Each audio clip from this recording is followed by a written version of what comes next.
नमस्कार, मैं हूं शम्स ताहिर खान और आप देख रहे हैं वारदात। एक मौत, दो पुलिस, दो जांच और दो अलग अलग जांच रिपोर्ट।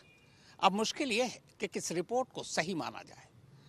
असम की आवाज जुबीन गर्ग की जिस मौत को असम पुलिस ने मर्डर बताते हुए कोर्ट में चार्जशीट तक दाखिल कर दी, उसी जुबीन गर्ग को लेकर सिंगापुर पुलिस ने कहा है कि जुबीन की मौत एक हादसा है। जुबीन की मौत के पीछे कोई साजिश नहीं, यानी जुबीन का मर्डर नहीं हुआ है। सिंगापुर पुलिस ने यह भी कहा है कि जिस वक्त जुबीन गर्ग की मौत हुई तब वो बहुत ज्यादा शराब के नशे में थे और जुबीन गर्ग ने खुद ही लाइफ जैकेट पहनने से इनकार कर दिया था।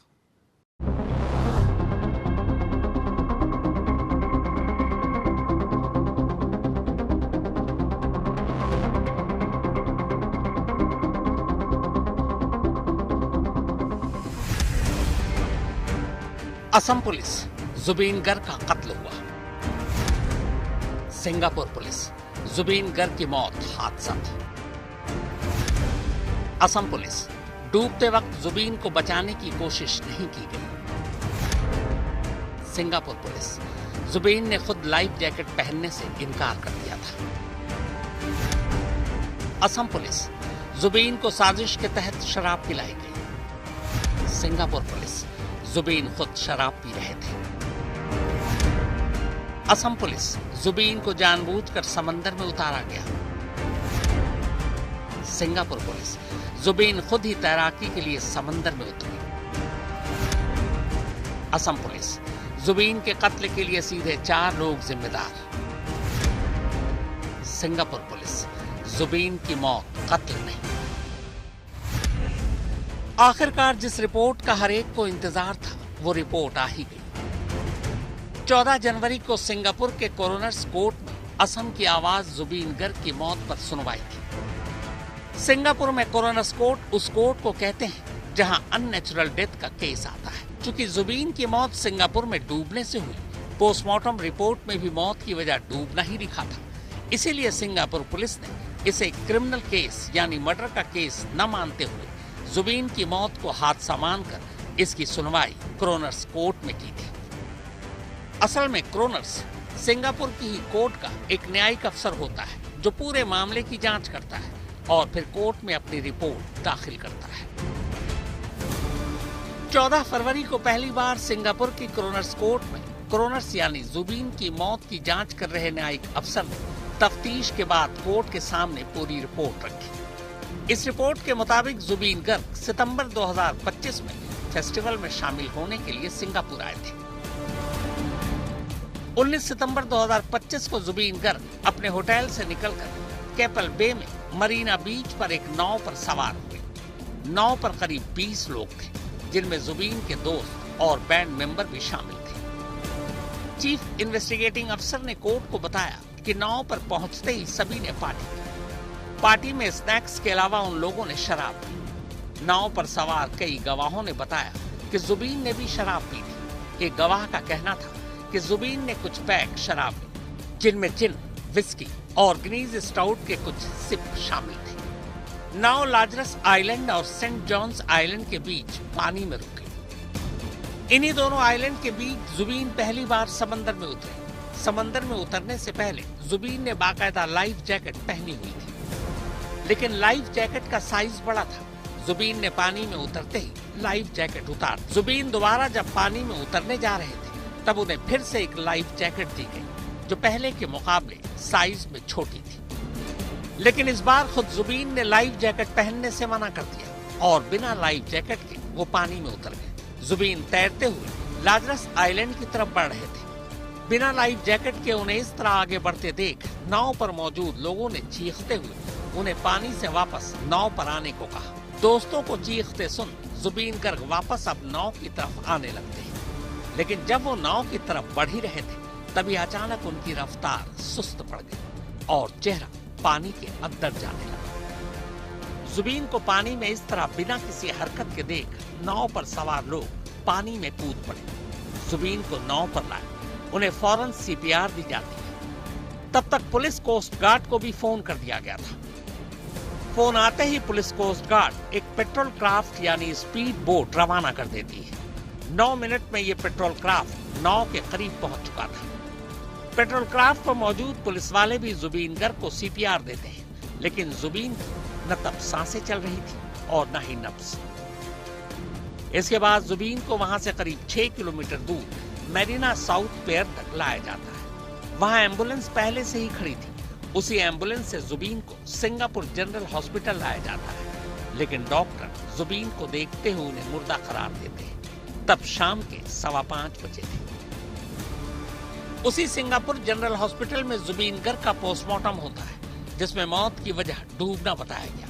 जुबीन के शरीर पर जख्मों के भी कुछ निशान मिले थे, लेकिन डॉक्टरों के मुताबिक शरीर पर चोट के ये निशान जुबीन को पानी से बचाकर नाव पर लाने और सीपीआर देने के दौरान लगे थे। पोस्टमार्टम रिपोर्ट में जुबीन के खून के नमूनों में बीपी और मिर्गी की दवाएं भी मिली। इसके अलावा किसी और मेडिसिन के नमूने खून में नहीं मिले। पोस्टमार्टम रिपोर्ट के अलावा विसरा जांच में भी जुबीन गर्ग के खून के नमूनों में काफी मात्रा में शराब पाई गई। रिपोर्ट के मुताबिक जुबीन के 100 ml खून में 333 मिलीग्राम अल्कोहल मिला। ये मात्रा काफी ज्यादा थी। सिंगापुर के कानून की बात करें तो सिंगापुर में 100 ml ब्लड में 80 मिलीग्राम तक अल्कोहल होना मान्य है, लेकिन जुबीन के खून में अल्कोहल की मात्रा तय लिमिट से 4 गुना ज्यादा थी। पुलिस ने जुबीन के होटल से 750 ml की विस्की की एक बोतल भी बरामद की, जिसमें 43% अल्कोहल की मात्रा थी। विस्की के इस बोतल में सिर्फ 25% शराब बची थी।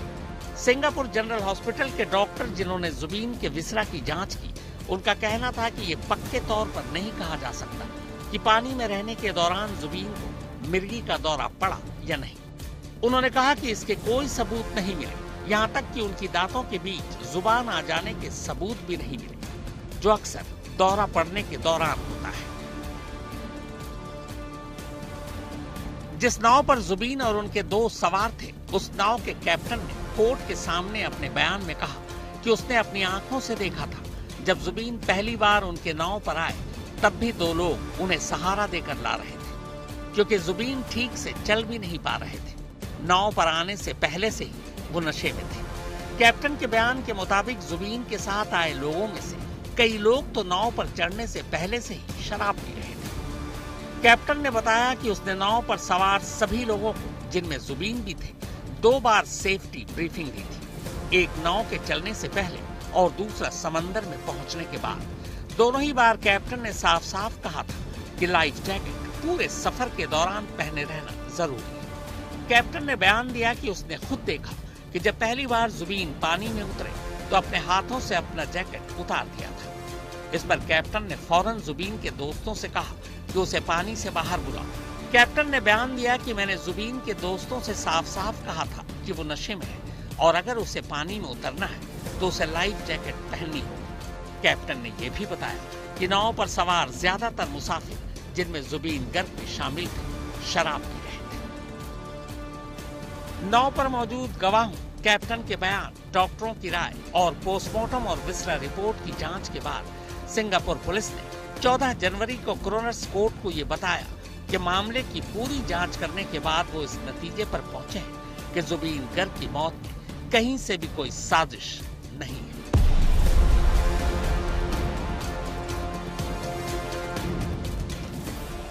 अब सवाल यह है कि सिंगापुर में जुबीन की मौत हुई, जिस नाव पर वो आखिरी बार सवार थे, जिस समंदर में वो डूबे, जिस अस्पताल में उनका पोस्टमार्टम हुआ, जिस लैब में उनके विसरा की जांच हुई, उन सारी चीजों के आधार पर सिंगापुर जुबीन की मौत को मर्डर नहीं बल्कि हादसा बता रही। तो फिर असम पुलिस के पास वो कौन से सबूत हैं जिनके आधार पर उसने जुबीन की मौत को मर्डर बताते हुए 7 लोगों के खिलाफ अदालत में चार्जशीट भी दाखिल कर दी है। और तो और इन 7 में से 4 को सीधे सीधे जुबीन का कातिल ठहराया है। क्या असम पुलिस ने यह काम किसी दबाव में किया है? क्या असम सरकार असम में जुबीन गर्ग की लोकप्रियता को देखते हुए भावनाओं में बहकर या अगले चुनाव के मद्देनजर उनकी मौत के मामले को पेचीदा कर रही है? ये सवाल इसलिए भी है कि असम पुलिस और असम सरकार को जुबीन गर्ग की पोस्टमार्टम और विसरा रिपोर्ट बहुत पहले मिल चुकी थी। गुवाहाटी में जुबीन का दोबारा पोस्टमार्टम हुआ, विसरा जांच भी दोबारा हुई, लेकिन इन दोनों ही रिपोर्ट को असम पुलिस या असम सरकार ने कभी सार्वजनिक नहीं किया, क्योंकि उन्हें पता था कि इस रिपोर्ट में अल्कोहल की बात है। इस रिपोर्ट से मौत के वक्त जुबीन के नशे में होने की बात सार्वजनिक हो जाएगी। पर अब जब जिस सिंगापुर में जुबीन की मौत हुई थी, उसी सिंगापुर पुलिस ने लगभग ये साफ कर दिया है कि जुबीन की मौत में कोई साजिश नहीं, तो फिर जुबीन की हत्या को लेकर असम पुलिस की चार्जशीट और उसी चार्जशीट के आधार पर अदालत में जारी मुकदमे का अंजाम क्या होगा? क्या ये पुलिस कानून और इंसाफ के साथ मजाक नहीं है? एक ही केस में एक पुलिस की रिपोर्ट कुछ और कह रही है, तो दूसरी पुलिस की रिपोर्ट कुछ और। पर जाहिर है, जिस जगह जुबीन की मौत हुई, कायदे से पूरी क्राइम सीन उसी सिंगापुर में है, पूरी जांच उसी सिंगापुर में हुई, तो फिर असम पुलिस उसी सिंगापुर पुलिस की फाइनल रिपोर्ट के खिलाफ जाकर अपनी ही चार्जशीट को कैसे सही ठहरा सकती है? असम पुलिस की चार्जशीट की सबसे कमजोर कड़ी यह है कि उसने जुबीन की मौत के लिए जिन 7 लोगों को चार्जशीट में जिम्मेदार ठहराया, उनमें ही वो मौत की वजह को लेकर आपसी कड़ियों को नहीं जोड़ पा रही है। सबसे बड़ा सवाल तो यह है कि अगर वाकई जुबीन का कत्ल हुआ है और चार्जशीट में नामजद वही 7 लोग जुबीन के कातिल हैं, तो सवाल यह है कि वो कौन सा एक मकसद था जिसके लिए 7 अलग अलग लोग जुबीन को मारने के लिए एक साथ आए? चार्जशीट में कायदे से मोटिव ही क्लियर नहीं है। आज तक ब्यूरो। असम पुलिस ने जुबीन गर्ग की मौत के बाद बिना किसी ठोस जांच नतीजे के ही 7 लोगों को जुबीन गर्ग के कत्ल के इल्जाम में गिरफ्तार कर लिया और चार्जशीट भी दाखिल कर ली।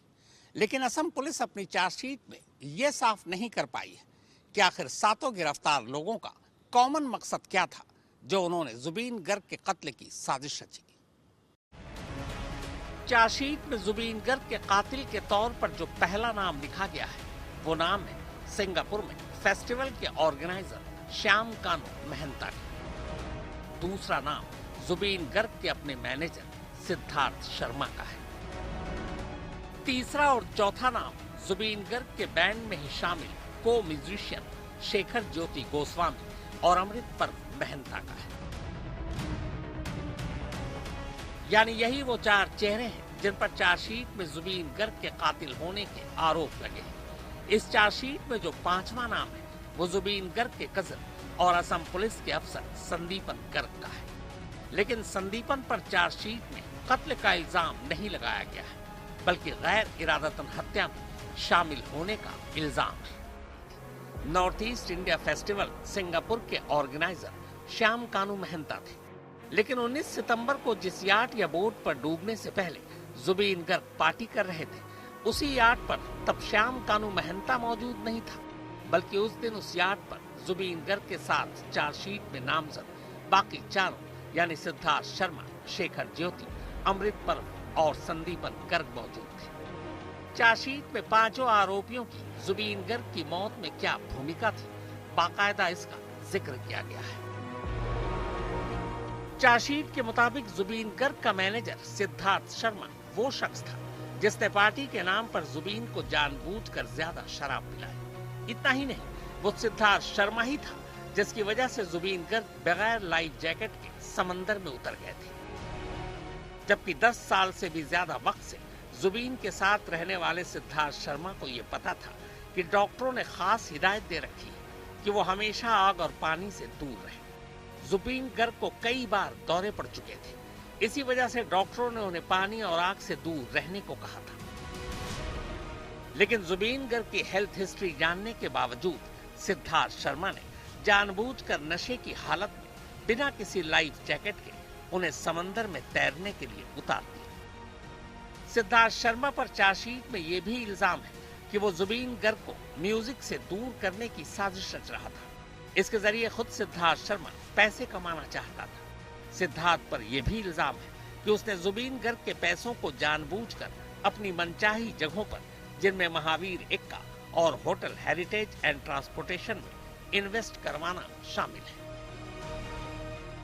Jubin Garg North East India festival के इस कार्यक्रम में हिस्सा लेने के लिए सिंगापुर फेस्टिवल के ऑर्गेनाइजर श्याम कानू महंता के कहने पर सिंगापुर गए थे। चार्जशीट में महंता पर यह इल्जाम लगाया गया है कि वो महंता ही था जिसने बोट पर पार्टी करने के लिए जुबीन गर्ग को विस्की की एक बोतल दी थी जबकि मेहंता को मालूम था कि डॉक्टरों ने जुबीन को शराब पीने से मना कर रखा है। इतना ही नहीं, मेहंता पर यह भी इल्जाम है कि उसने 19 सितंबर को बोर्ड पर हुई उस पार्टी के ऑर्गेनाइजर को भी जुबीन की मेडिकल कंडीशन की जानकारी नहीं दी। चार्जशीट में मेहंता पर जो सबसे गंभीर इल्जाम है वो ये कि जिस वक्त जुबीन पानी में डूब रहे थे और उन्हें बाहर निकाला गया, तब उन्हें फौरी मेडिकल मदद मुहैया नहीं कराई गई, बल्कि पानी से बाहर निकालने के पूरे 75 मिनट बाद जुबीन को एम्बुलेंस में अस्पताल ले जाया गया। चार्जशीट के मुताबिक अगर ये 75 मिनट बर्बाद न हुए होते तो जुबीन की जान शायद बचाई जा सकती थी। चार्जशीट में जुबीन के बैंड के म्यूजिशियन और सिंगर अमृत पर मेहंता पर यह इल्जाम है कि उसने ही जुबीन को जानबूझकर ज्यादा शराब पिलाई। जुबीन की नींद पूरी नहीं हुई थी, सुबह से उन्होंने कुछ खाया भी नहीं था। ये सब जानते हुए भी मेहंता ने उन्हें शराब पिलाई। ये सारी चीजें जानते हुए भी मेहंता ने जुबीन के मैनेजर, ऑर्गेनाइजर और यहाँ तक कि जुबीन की पत्नी तक को इस बात की कोई जानकारी नहीं दी। चार्जशीट के मुताबिक वो मेहंता ही था जिसने जुबीन को बिना लाइफ जैकेट के पानी में उतरने के लिए उकसाया था। जुबीन की बैंड के ड्रमर और म्यूजिशियन शेखर ज्योति गोस्वामी पर चार्जशीट में इल्जाम लगाया गया है कि जिस वक्त जुबीन गर्ग पानी में डूब रहे थे, तब उनके सबसे करीब और सबसे सही पोजीशन पर गोस्वामी ही खड़ा था। वो चाहता तो वक्त रहते बड़ी आसानी से जुबीन को पानी से निकालकर उनकी जान बचा सकता था, लेकिन गोस्वामी ने ऐसा नहीं किया। अपनी आंखों से सब कुछ देखकर भी उसने जुबीन को बचाने की कोई कोशिश नहीं की।